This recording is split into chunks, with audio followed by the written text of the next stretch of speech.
खुशखबर खुशखबर खुशखबर. ज्या गोष्टीची आतुरतेने अखंड महाराष्ट्र वाट पाहत होता ती गोष्ट म्हणजे महाजनकोची निवड प्रक्रिया आणि जॉईनिंग प्रक्रिया. विद्यार्थी मित्रांनो, मागील काही दिवसापूर्वी महाजनकोने सांगितल्याप्रमाणे एक यादी जाहीर केली. एकाच दोन जेवढ्या व्हॅकन्सीज होत्या त्याच्या दुप्पट विद्यार्थी त्या ठिकाणी त्या यादीत टाकले. आणि विद्यार्थी मित्रांनो, त्यावेळी सांगण्यात आलं की हे सर्व विद्यार्थी कागदपत्र पडताळणीसाठी त्या ठिकाणी पात्र असतील. पण आता बरेच विद्यार्थी त्या ठिकाणी आनंदातही होते, टेन्शन मध्ये होते आणि गोंधळलेले होते की नेमकं यादीत नाव तर दिसत आहे पण ही खरोखरच अंतिम यादी आहे का आणि ह्याच्यात कितपत त्यांचे चान्सेस आहेत अंतिम निवड होऊन जॉईनिंग होण्याचे. तर मलाही बरेच त्या ठिकाणी कॉल मेसेज यायचे, विद्यार्थी भेटायला यायचे. पण विद्यार्थी मित्रांनो, आज एक महाजनकोकडून एक आनंदाची बातमी तुमच्यासाठी देण्यात येत आहे. ती गोष्ट म्हणजे एक यादी जाहीर केली आणि त्यामध्ये बाकी आणखी काही विद्यार्थी त्यांनी ऍड केलेले आहेत. तुमचं सुद्धा नाव तपासा. अगोदर नसलेले विद्यार्थी सुद्धा ह्याच्यामध्ये थोडेफार ऍड झालेले आहेत, तर ते तुम्ही नाव तपासून पाहू शकतात. तर हे यादी जी आलेली आहे नवीन, त्या यादीमध्ये विद्यार्थ्यांसाठी त्यांनी कागदपत्र पडताळणीची तारीख, कागदपत्र पडताळणी कोणत्या ऑफिसला होणार आहे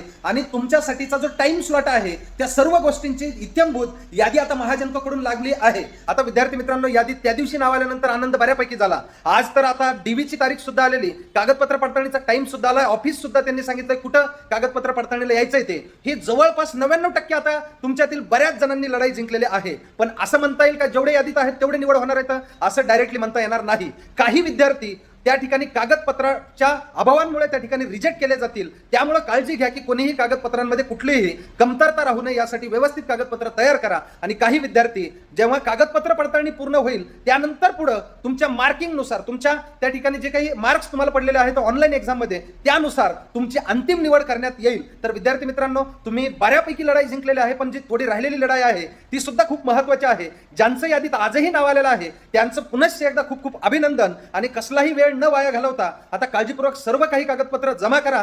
2-4 त्याचे त्या ठिकाणी झेरॉक्सचे सेट तयार करा, काही सेल्फ अटेस्टेड करा, काही गॅजेटेड ऑफिसर करून अटेस्टेड करा आणि व्यवस्थितरित्या सर्व कागदपत्र जपून घेऊन जा. सोबत कुणाला तरी घेऊन जा, जेणेकरून की कुठल्याही कागदाला तुमच्या धक्का लागणार नाही, हरवणार नाही किंवा फाटणार नाही याची सुद्धा काळजी घ्या. आणि सर्व कागदपत्र व्यवस्थित घेऊन जाऊन तुमच्या अंतिम निवडीसाठी तुम्ही पुन्हा एकदा शेवटची जी काही स्टेज आहे त्याच्यातून बाहेर पडू नका, एवढंच या ठिकाणी सांगेल. आणि पुन्हा एकदा ज्यांचं निवड यादीत नाव आहे त्यांचं खूप खूप अभिनंदन. ही यादी आपलं जे केंद्रीय इन्स्टिट्यूट ऑफिशियल नावाने टेलिग्राम चॅनल आहे त्यामध्ये सविस्तर टाकलेले आहे. काळजीपूर्वक ते चॅनल बघा आणि त्याच्यातलं तुमचं नाव सर्च करा आणि सर्व गोष्टी काळजीपूर्वक बघा. आणि जवळच्या आपल्या सर्व विद्यार्थी मित्रांपर्यंत हा व्हिडिओ पाठवा आणि लाईक करा, शेअर करा. आणि जर सबस्क्राईब केलं नसेल तर काळजीपूर्वक सबस्क्राईब करा आणि बाजूलाच असलेली घंटा दाबायला विसरू नका. खूप खूप धन्यवाद.